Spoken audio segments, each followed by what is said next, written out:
The sun rose slowly above the wide desert sky, painting the land in soft orange and gold.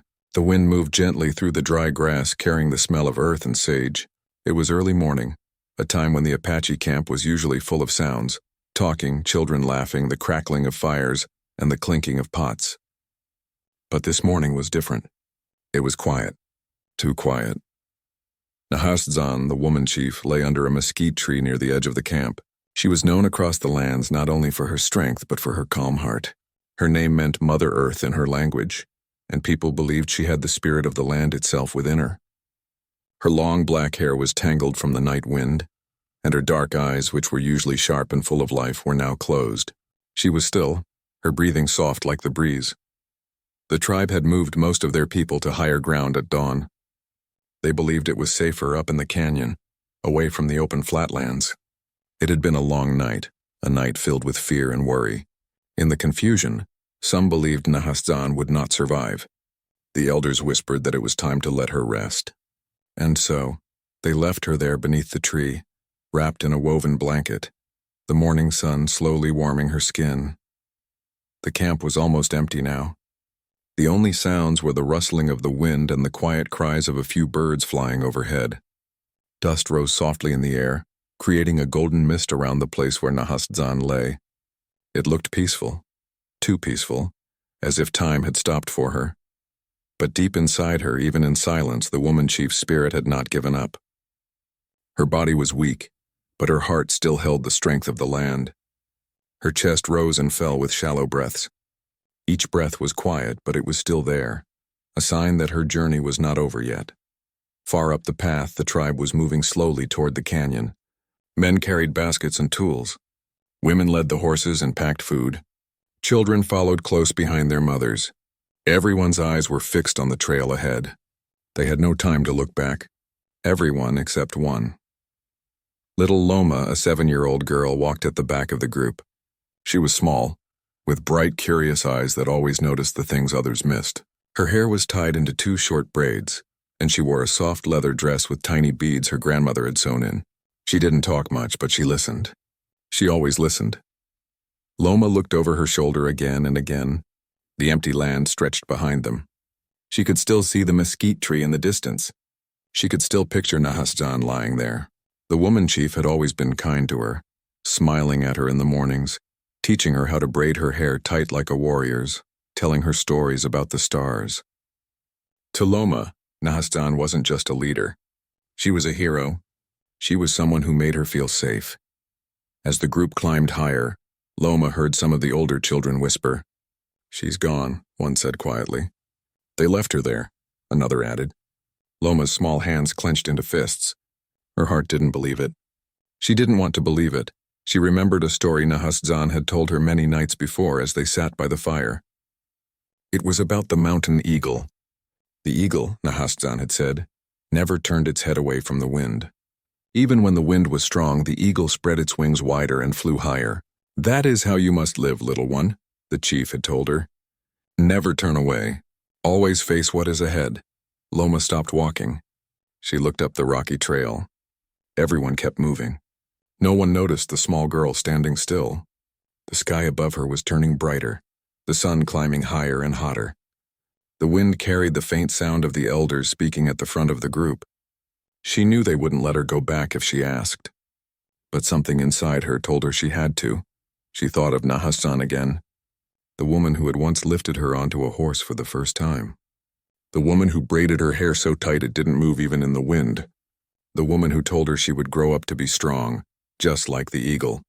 Loma's heart beat fast in her small chest. She took one step back, then another, and then, without a word, she slipped quietly off the trail. The world felt different once she stepped away from the others. The noise of footsteps and voices faded, and only the desert remained.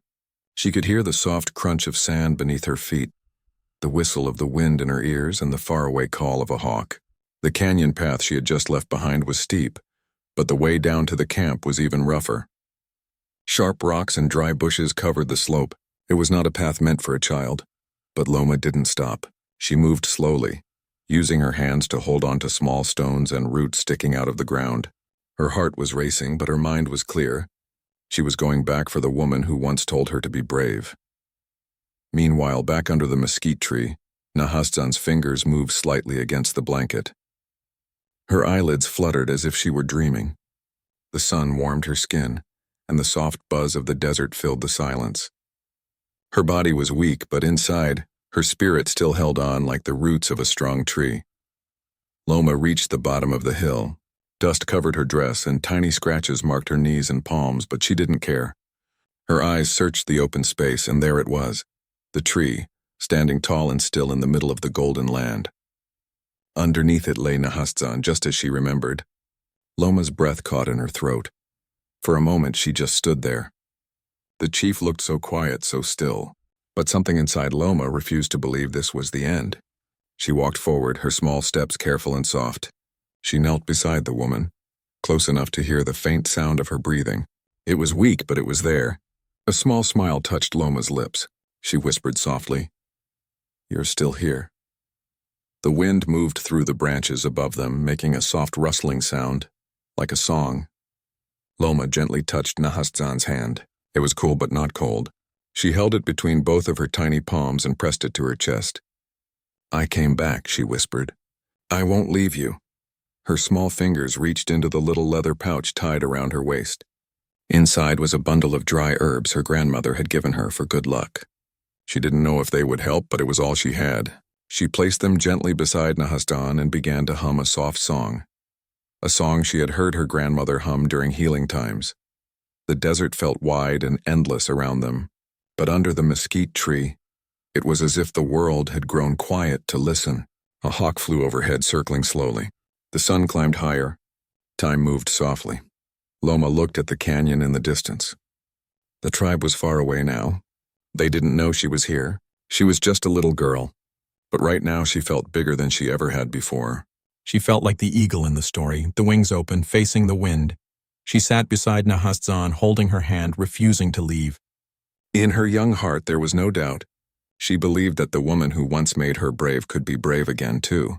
And even though she didn't have the strength of a warrior, she had something just as powerful: hope. The morning sun poured down over the land, turning the sand into gold. In that quiet space beneath the tree, something small but powerful was happening. A bond between a leader and a child was growing stronger. A story was beginning, a story that would one day be told over many fires and many nights to remind people that even the smallest heart can carry the greatest courage. Loma didn't know what tomorrow would bring. She didn't know how she would help Nahastzan back up the canyon, but she knew one thing: she would not give up. She looked at the woman chief, her eyes full of light, and whispered again, "You're not alone." And somewhere deep inside, even in her silence, Nahastzan heard her. The sun had begun to move down toward the far horizon, turning the sky into a soft orange glow. The golden light stretched across the canyon walls, making them shine like polished stone. The warm wind carried the scent of sage and dry earth.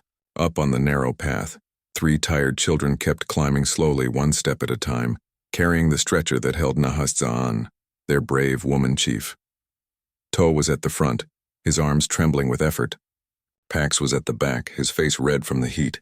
Loma walked close to the stretcher, one hand steadying the side, the other holding Nahastzan's hand tightly. Her small fingers wrapped around the woman's strong but weak hand, as if sending her strength through the touch. The climb had felt long, almost endless. Every rock, every turn seemed steeper than before, but something inside them kept going. It wasn't just strength in their legs, it was something deeper. It was the feeling of doing something that mattered. The sound of voices slowly reached their ears from above. The tribe had gathered near the top, waiting, watching. Loma could hear people calling their names. Some voices sounded worried, some amazed, and some almost full of disbelief. But none of those voices could match the steady rhythm inside her chest. "Don't stop, don't stop, don't stop." Nahastzan lay still on the stretcher, her dark hair spread gently over the blanket. Her breathing had grown a little stronger since the children had first found her. Loma had felt it. She had counted each breath in silence during their rests, and with each breath her hope had grown too. Now as the light touched Nahastzan's face, it almost looked like she was only sleeping. To stopped for a moment, breathing hard. "We're almost there," he said softly. Pax nodded, his arms shaking but his eyes steady. We can do it. Loma smiled at both of them. We already are. They took the last turn and the top of the canyon opened up before them. The tribe stood waiting. Men, women, and children all gathered near the edge. Some had their hands over their mouths in shock. Others whispered prayers. The elders stood in front, their eyes wide with disbelief. For many of them, Nahastzan was more than a leader. She was their strength, their guide, the voice that brought calm in difficult times. When they had left her behind that morning, many had believed they would never see her again. But now here she was, carried up the canyon by 3 children, alive. The crowd parted as the children reached the top. A few men rushed forward to help lift the stretcher. The weight was lifted from Toe and Pax's shoulders, and both boys almost fell to their knees from exhaustion. But there were smiles on their faces. Loma stayed close to Nahastzan, still holding her hand, not letting go for a second. The elders knelt beside the woman chief. One of them, the oldest healer in the tribe, gently pressed his ear close to her chest. A quiet moment followed. The desert wind slowed as if the world was listening too. Then the healer's face softened into a smile. She's breathing, he said in a calm, warm voice. Her heart is strong. A wave of sound moved through the people, soft gasps, whispers, and even small cries of relief. Loma felt her chest tighten with emotion. She didn't cry often, but in that moment her eyes filled with tears she didn't try to stop. She wasn't sad. She was happy. Deep, quiet happiness. The healer looked at the children, his old eyes shining with respect. You brought her back, he said gently. You carried hope where we had let it go. Toe looked down at the ground, shy but proud. Pax grinned, his cheeks still red. But Loma didn't say anything. She just stood beside Nahastzan, squeezing her hand softly. The tribe quickly prepared a warm, soft resting place near the center of their camp. The fire was lit, the blankets were laid out, and the women brought warm water and herbs. The healer and the older women began to take care of Nahastzan, washing her hands, cooling her forehead, and softly singing healing songs that had been passed down for generations. Loma sat nearby, not far from the woman's side. She watched every movement, memorizing it in her heart. She saw how the healer gently pressed the warm cloth to Nahastzan's forehead, how he whispered to her as if his voice could guide her back from far away. She saw how the other women added drops of water to her lips with patience and care. Slowly, a faint color began to return to Nahastzan's cheeks. It was soft at first, like the first rays of sunrise, but it was there. Loma noticed it immediately. Her little heart leapt. She's getting stronger, she whispered softly to herself. The sun continued to fall lower, painting the sky pink and orange. The camp grew quiet as night approached. The stars began to appear one by one, shining gently above. The wind had cooled down now, carrying the peaceful sounds of night. Children were gathered close to their parents, but everyone's eyes kept returning to the center of the camp, to the woman who lay surrounded by warmth and care. Loma hadn't moved from her place. She was tired, and more tired than she had ever been before. Her arms and legs ached from the climb. Her hair was full of dust and her feet were scratched from the rocks. But she didn't care. She felt something in her chest that made all of it worth it. She had done something brave, something real. She looked at Toe and Pax, who were sitting a few steps away, drinking water. Their faces were tired but proud. Toe caught her eye and smiled, and Loma smiled back. The 3 of them shared a quiet moment, not needing to speak because they all understood. Suddenly, there was a soft sound. It was small but clear. Loma turned her head quickly. Nahastzan had moved her fingers. Just a little. Then her eyelids fluttered, opening just a crack. Her eyes, dark and deep like the earth, blinked slowly at the stars above. Loma's breath caught in her throat. She's awake, she whispered. The healer leaned closer, his voice gentle. Nahastzan, he said softly. You are home. The woman chief's lips moved slowly. Her voice was weak but warm. Home, she whispered back. People around the fire gasped softly, their eyes wide with joy. A few women began to sing softly, their voices like water flowing over smooth stones. Toe and Pax stood quickly, their tiredness forgotten. Loma moved even closer, kneeling beside Nahastzan, her little hand finding the woman's hand again. Nahastzan's eyes moved, searching, and then they rested on Loma. A slow, small smile spread across her face. Little Eagle, she whispered, using the name she had given the girl long ago. You came back. Loma nodded quickly, tears rolling down her cheeks. I didn't leave you. The woman's hand squeezed hers, and weak but real. It was the warmest feeling Loma had ever felt in her life. The healer watched quietly, nodding to himself. The spark of life had returned. Not through herbs alone, not through fire or water, but through courage, love, and hope. The night wrapped around the camp like a soft blanket. The stars shone brighter now, filling the sky. Nahastzan was not yet fully strong, but she was awake and she was surrounded by her people. Her tribe whispered softly around the fire, telling each other the story of what had just happened, of the little girl who climbed down alone, who brought 2 others with her, and who carried their leader back when no one else believed it was possible. Loma sat beside Nahastzan all night. Sometimes she closed her eyes, but she never let go of the woman's hand. Every time Nahastzan stirred or whispered, Loma was right there. And even when silence filled the air, the woman's soft breathing was enough to make Loma smile. At one point, Nahastzan whispered again, "You are brave." Loma shook her head softly. "You're the brave one." Nahastzan's eyes sparkled just a little. "No," she said gently. "Tonight, you are." The little girl felt her heart grow warm as if a new light had been lit inside her. She didn't know how to describe it. It wasn't about being a hero. It was about love and the feeling that even someone small could make a big difference. As the night deepened, the healer told the children to rest. Toe and Pax went to sleep near their families, their tired bodies sinking into soft blankets. Loma stayed a little longer. She looked up at the stars, remembering how Nahastzan once told her they lived inside each person. Maybe one of those stars was shining a little brighter tonight because of what they had done together. She leaned closer to Nahastzan, who had closed her eyes again, breathing steadily. "Sleep," Loma whispered. "We're all here now." The woman's hand squeezed hers gently in reply. The fire cracked softly in the center of the camp, sending small sparks into the sky. The tribe slowly grew quiet, wrapped in the calm of the night. And though the day had been long and hard, it had ended with something powerful, a spark of life born from the courage of a few small hands.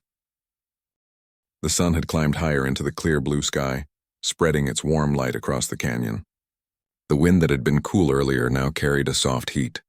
The tribe was far ahead, slowly making its way along the rocky path that led up to the higher ground. The air was filled with the quiet sounds of movement, horses breathing, soft footsteps, the whisper of blankets and baskets being carried. Loma's heart beat fast in her chest as she moved quietly away from the path. She didn't look back at the tribe. If she did, she might lose her courage. She remembered what Nahastzan had always told the children. When the eagle faces the wind, it does not turn away. It flies higher. Those words felt warm inside her now, like a small fire in her heart. The ground beneath her bare feet was dry and rough. Sharp little stones pressed against her skin, but she didn't stop. She moved down the slope carefully, step by step, holding on to roots and rocks whenever she could. She was only 7, but in that moment she felt as brave as the stories she had heard by the fire. Above her, the tribe grew smaller in the distance. They did not know she had left. She was just one little girl in a big group, easy to miss. But Loma wasn't thinking about that now. All she could think about was Nahastzan lying alone beneath the tree.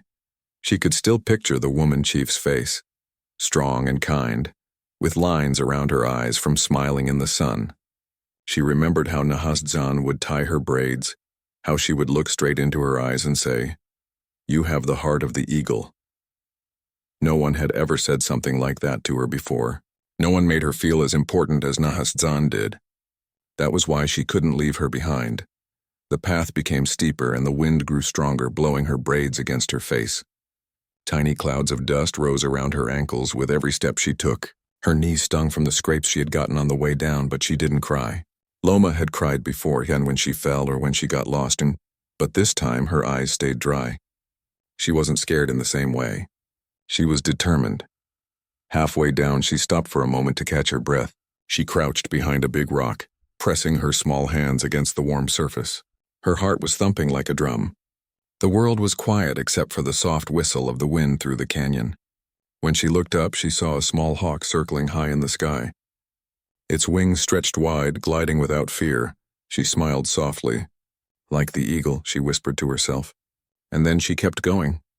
At the bottom of the slope, the land opened up into the flat desert floor. The air shimmered slightly from the sun's heat. In the distance, she could see the mesquite tree standing tall and still, a lonely figure in the wide space. Loma's heart skipped a beat. She was close. She slowed down as she approached. Everything felt quiet here.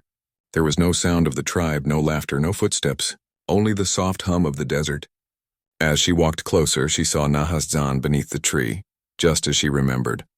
The woman chief lay wrapped in her blanket, her dark hair spread around her like a shadow. For a moment, Loma froze. The woman she admired so much looked so still. A part of Loma wanted to run to her right away, but another part of her felt scared. Not of Nahastzan, but of losing her. She took a deep breath, just like she had seen the woman chief do so many times before big decisions. And then she walked forward. Her feet were quiet against the dry earth. She kneeled beside Nahastzan and gently touched her hand. It was cool but not lifeless. That small warmth filled Loma with hope. She leaned closer and listened. The woman's breathing was soft, faint, like a whisper in the wind, but it was there. Loma felt tears welling up in her eyes, not from sadness, but from relief. "You're still here," she whispered. She placed her little pouch of herbs on the ground beside her. It wasn't much, just a small handful of dried plants her grandmother used during healing times. Loma didn't fully know how to use them, but she remembered the songs, the touch, the way her grandmother's hands moved. She believed it would help. She sat cross-legged next to Nahastzan and gently pressed one of the herbs between her fingers. It smelled earthy, like the ground after rain. She began humming softly, copying the tune she had heard so many times during healing. Her voice was quiet, almost like a breeze, but it filled the empty desert with a kind of gentle strength. As she hummed, she thought of the stories Nahastzan used to tell the children in the evenings.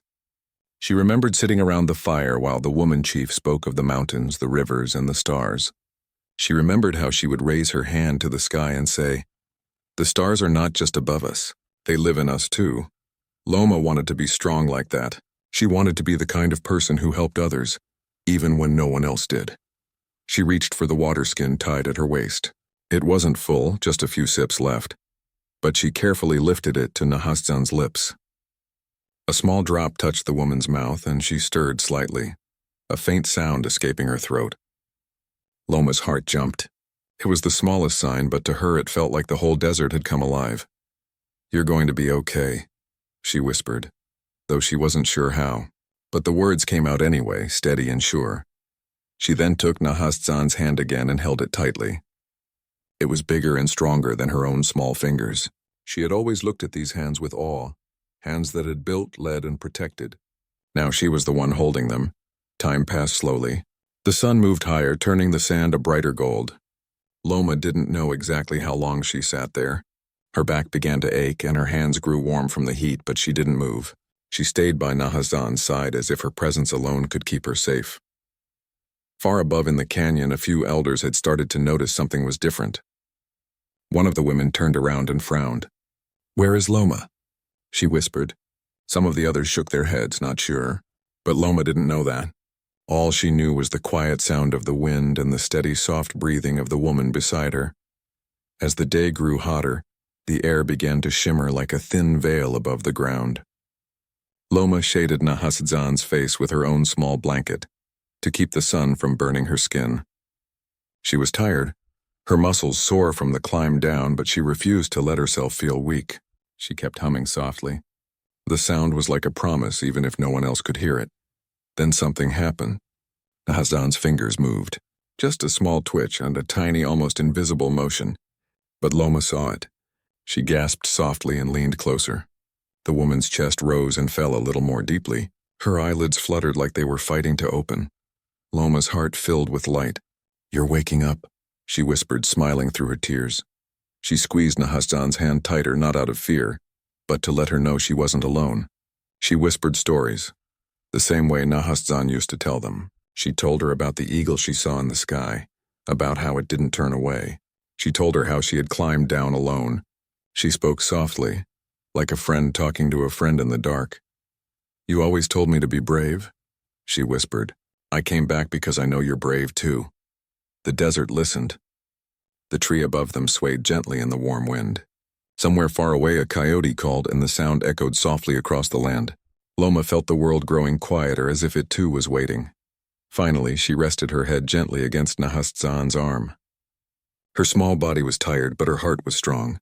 She didn't know what tomorrow would bring. She didn't know how she would get the woman chief back up to the canyon. But she didn't have to know everything now. All she had to do was stay, and she did. The woman's breathing grew stronger, steadier. Loma closed her eyes for a moment, listening to the rhythm. It reminded her of the drums during the harvest festivals. A slow beat, full of life. She whispered one last promise into the warm desert air. "I won't leave you," she said softly. "Not ever."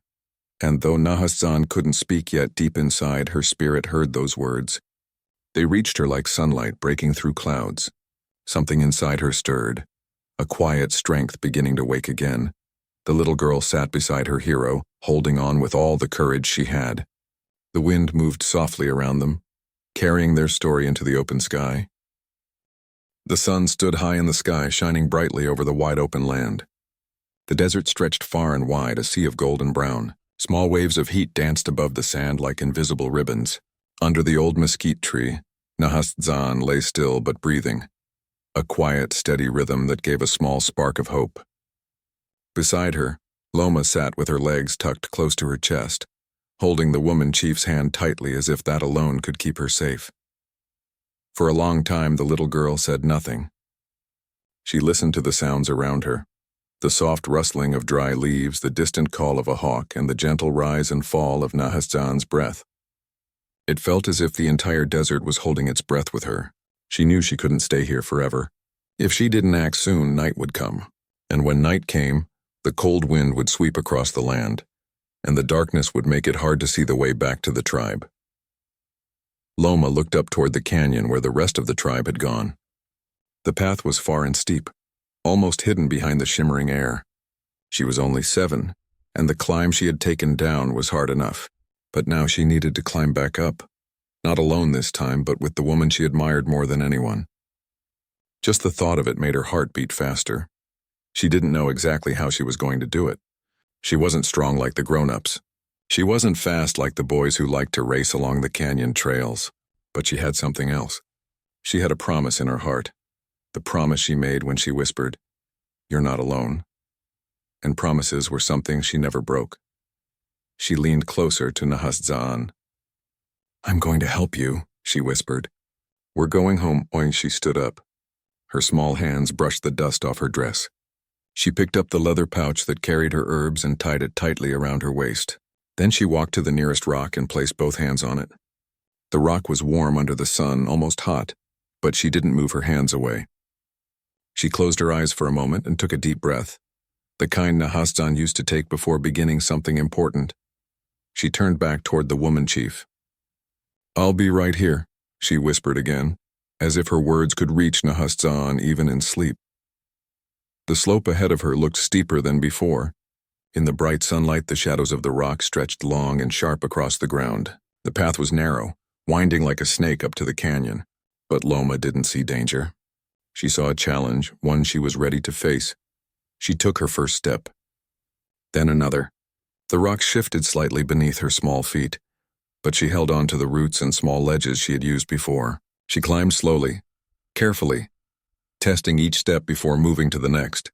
The wind blew against her face, but she didn't turn back. She imagined the eagle again, the one that flew without fear. The higher she climbed, the more she could see of the land below. The mesquite tree looked smaller now, but Nahastzan's shape beneath it was clear in her mind. She wasn't climbing just for herself. She was climbing for someone she loved and admired deeply. She paused at a flat rock halfway up. Her arms and legs ached from the climb, and sweat rolled down her forehead. She wiped it with the back of her hand and looked up. The top still seemed far away. A small cloud passed over the sun, casting a soft shadow on the canyon wall. It felt cooler for a moment, and she took a deep breath of relief. Then she heard something, the sound of footsteps above. Her heart jumped. She quickly pressed herself against the rock, trying to see who it was. A few moments later, she saw 2 figures near the top of the canyon path. It was 2 young boys from the tribe, walking slowly behind the rest of the group. They were talking to each other, unaware of the little girl climbing below them. Loma cupped her hands around her mouth and called softly, Hey, hey up there! The boys stopped and looked around, confused. Loma waved both her arms. Down here. When they finally saw her, their eyes widened in surprise. Loma? One of them called. What are you doing down there? She shouted back, her voice small but strong. Come down a little. I need your help. The boys exchanged looks, but then they carefully made their way down to a lower ledge where they could hear her better. One of them was named Toe, a year older than her. The other was Pax, small but quick. Why did you come back? Toe asked, out of breath. The elders will be angry. I don't care, Loma said simply. Nahastzan is still alive. I saw her. She's breathing. Both boys' eyes widened even more. Alive? Pax whispered. Loma nodded quickly. She's under the tree, but I can't get her up by myself, please. Help me. For a moment, the boys were quiet. They looked at each other. Going down again would be hard. Carrying someone back up would be even harder. But Toe had also grown up listening to Nahastzan's stories. Pax remembered how she had once helped him when he hurt his foot. She had always been kind. And now this little girl was standing here covered in dust and scratches, asking for their help with more courage in her eyes than most grown-ups had. Toe took a deep breath. Okay, he said finally. We'll help. A small smile spread across Loma's face. It wasn't the kind of smile that came from ease. It was the kind that came from hope. The three children carefully made their way down together. The descent was slower this time because they had to be extra careful. Toe led the way, testing each step with his foot. Loma followed behind, knowing every rock and root now. Pax came last, making sure no one slipped. When they reached the bottom, the air was still warm and the mesquite tree gave a little shade. Nahastzan lay just as Loma had left her. Her breathing was still soft, but it was stronger now than before. She looked peaceful, as if she were resting after a long journey. Toe knelt down beside her. She really is alive, he said quietly. I can feel her breathing. Pax crouched next to him, his eyes big with wonder. What do we do? Loma didn't hesitate. We carry her up. Toe's eyes widened. All the way? She nodded. We can make something to help. We don't have to lift her the whole way. She remembered watching the older tribe members build stretchers from branches and blankets when someone was tired or sick. She ran to a nearby bush and started gathering strong branches. The boys followed her lead. They tied the branches together with long strands of rope that Toe had in his pouch.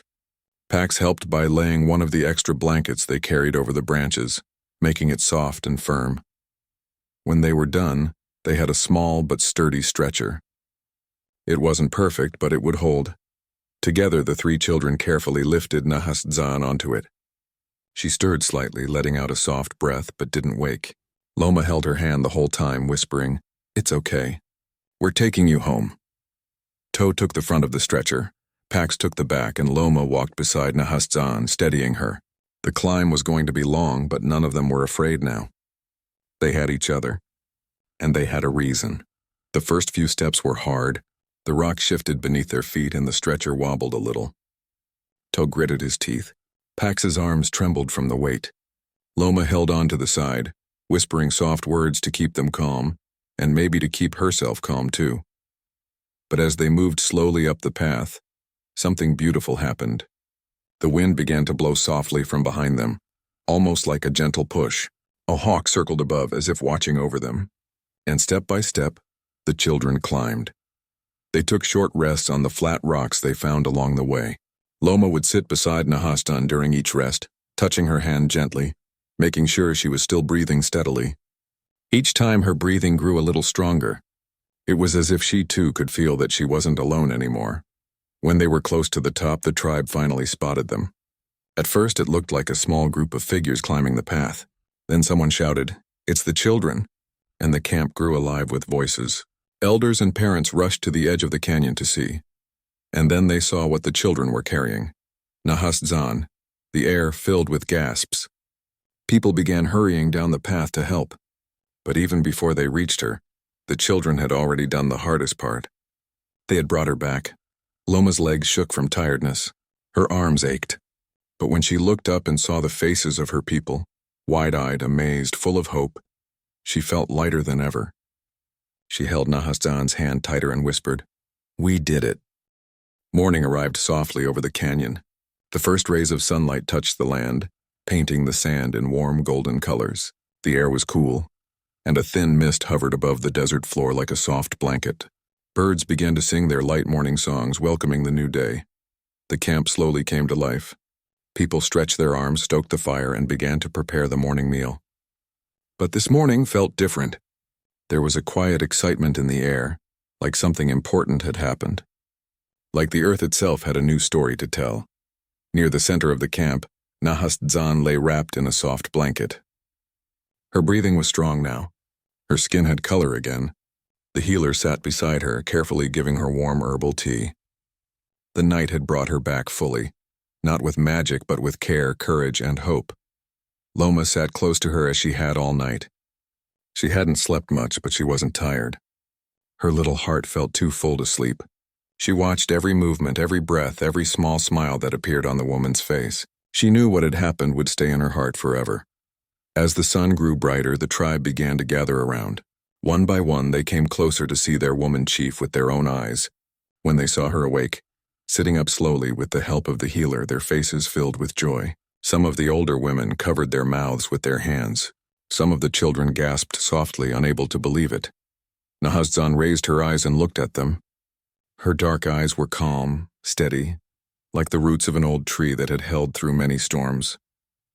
When she spoke, her voice was still soft, but it carried strength.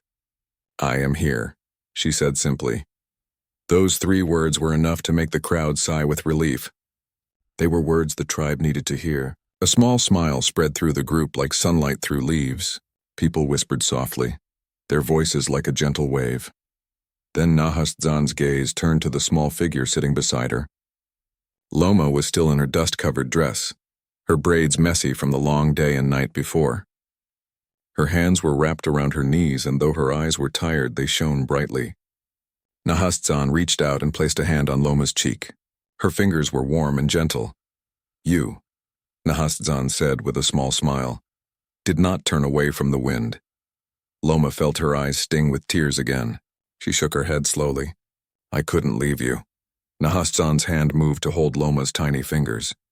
"You climbed back for me," she whispered. "You climbed with courage." Loma opened her mouth to speak, but no words came out. She didn't need them. The woman's warm smile told her everything. Toe and Pax came running toward them a few moments later, their faces bright with excitement. They had woken up early, still full of pride from the day before. "She's awake!" Pax said, grinning from ear to ear. Toe nodded quickly. "The elders were talking. Everyone's talking about what we did." Loma blinked in surprise. She hadn't thought about that. She hadn't done it to be talked about. She had done it because she couldn't imagine leaving Nahastzan alone. But now as she looked around, she saw people looking at her differently. Not just as the quiet little girl at the back of the group, but as someone who had done something brave. The healer raised his voice gently so everyone could hear. "We left her behind because we thought it was the only way," he said, his voice calm and steady. But this child, this little one, did not accept that. She climbed down alone. She returned with hope. And because of her, our chief breathes with us this morning. A soft murmur moved through the tribe. Heads nodded. Eyes turned to Loma.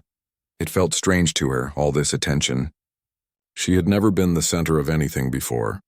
But when Nahastzan gave her hand a small squeeze, she felt safe. An elder stepped forward. He was tall, with silver hair that shone in the sunlight. His voice was deep and warm. "Loma reminded us of something we should never forget," he said. "Strength does not always wear the face of the strongest warrior. Sometimes it comes from the smallest hands. Sometimes it comes from a child's heart." More nods followed. Someone began to hum a soft song. It was an old tribal song, one sung to honor acts of courage. Soon more voices joined in. The melody grew like a river, gentle but powerful. Loma's chest tightened. She had heard this song before, but it had always been sung for others. Now it filled the air because of what she had done. Nahastzan listened quietly, her hand still holding Loma's. Her heart felt full. She knew stories lived longer than people, and this story of courage one would live on in their tribe. Not as a tale of warriors fighting, but as a tale of a small girl who carried hope when everyone else thought hope was gone. As the song ended, Nahastzan slowly sat up taller. The healer helped her, but she pushed herself gently to her feet, wrapped in the soft blanket. Her legs were weak, but her spirit was strong. She walked slowly toward the fire at the center of the camp. The tribe followed silently, forming a circle around her. The woman chief raised her head, her hair moving softly in the wind. Her voice was clear now. "I stand here today because one small heart did not give up," she said. When the night was quiet and hope felt far away, a child climbed down to bring it back. She turned to Loma. This little one faced the wind. The tribe's voices rose in agreement. Some clapped softly. Others whispered blessings. Children looked at Loma with wide eyes as if she had grown taller overnight. Loma felt her cheeks warm, but she didn't hide. She lifted her chin just a little, not out of pride, but because Nahastzan had taught her that bravery meant standing tall. The rest of the day passed slowly and beautifully. The tribe cooked their morning meal together and laughter began to return to the camp. The fear of the night before had faded like mist in the sunlight. People moved with lightness in their steps. Even the horses seemed calmer. Nahastzan spent much of the day sitting in the shade, recovering her strength. But she didn't rest alone. Loma stayed near her, listening as the elders came to speak with her. Toe and Pax ran around telling everyone about how they had helped carry her up the canyon. Every time Loma heard them, she smiled. She was happy they were part of the story, too. None of it would have happened without them. In the afternoon, the storyteller of the tribe, an older woman with a voice that flowed like water, gathered everyone around the fire. She began to speak in the rhythmic, beautiful way she always did when telling their history. "Last night," she began, "the wind was strong. Fear lived in our hearts. We thought we had lost our leader. But a little girl with braids and bright eyes walked against the wind. She climbed down to the ground we had left behind. And she brought back hope." The children in the crowd leaned forward, listening wide-eyed. Even the adults sat quietly, their faces soft with emotion. The storyteller's voice filled the air with every step Loma had taken, every breath Nahastzan had taken beneath the tree, every moment of the climb. She made it sound like a song, like a legend already being woven into their lives. When she finished, the tribe sat in silence for a moment. Then someone began to clap softly. Soon everyone joined in. The sound grew louder and fuller, echoing across the canyon walls. Loma lowered her head shyly, but Nahastzan placed a hand on her shoulder. "Look up," she whispered gently. "This is your wind now." As the sun set that evening, the sky turned a deep orange and pink. The fire burned bright in the center of the camp. Nahastzan, though still weak in body, sat tall beside Loma. The little girl leaned against her, feeling the woman's warmth. Loma knew she would never forget the climb, the wind, the fear, or the hope. She would remember the feel of Nahastzan's hand in hers, the sound of the hawk above, the way the tribe looked at her now. It wasn't about being a hero. It was about love. Love that could move mountains, or in her case, climb canyons. The elders said that night, "This story will be told for generations.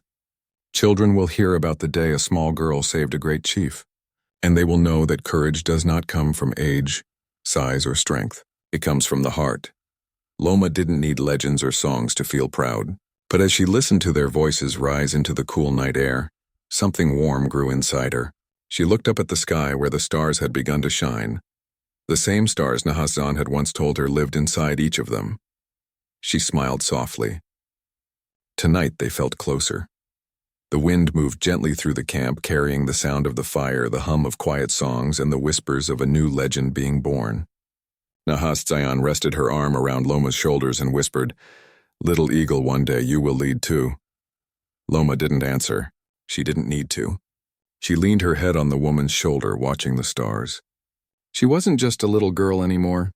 She was part of something bigger, a story that would live on long after she grew up. And so, in the heart of the desert under the night sky, the legend of the climb was born, not in loud shouts or grand battles, but in quiet courage, steady steps, and the love of a child who refused to let go.